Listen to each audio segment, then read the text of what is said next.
Formula ఈ car రేసులో కీలక పరిణామాలు చోటు చేసుకున్నాయి. ఈ కేసులో మాజీ మంత్రి కేటీఆర్, అరవింద్ కుమార్, బిఎల్ రెడ్డికి ఏసీబీ కోర్టు సమన్లు జారీ చేసింది. జూలై 31న విచారణకు హాజరు కావాలని కోర్టు ఆదేశించింది. 2023లో నిర్వహించిన ఫార్ములా ఈ కారు రేసుకు సంబంధించిన కేసును ఏసీబీ కోర్టు విచారణకు స్వీకరించింది. ఈ కేసులో A1గా కేటీఆర్, A2గా అరవింద్ కుమార్, A3గా బిఎల్ రెడ్డి పేర్లు నమోదయ్యాయి. అలాగే A4గా కిరణ్ మల్లేశ్వరరావు, A5గా FEO సంస్థను చేర్చారు.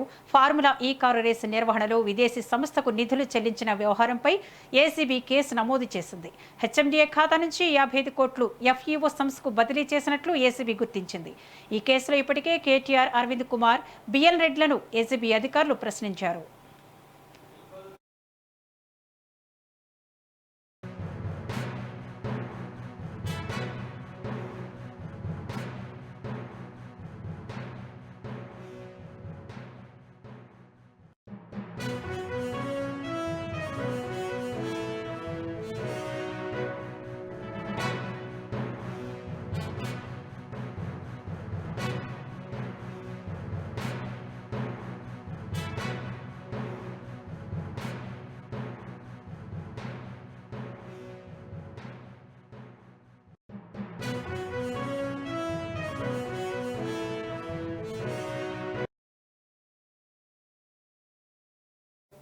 బులెటిన్లో బ్రేకింగ్ న్యూస్ చూస్తున్నాం. ఫార్ములా ఈ కారు రేసులో కీలక పరిణామం చోటు చేసుకుంది. ఈ కేసులో మాజీ మంత్రి కేటీఆర్, అరవింద్ కుమార్, బిఎల్ రెడ్డికి ఏసీబీ కోర్టు సమన్లు జారీ చేసింది.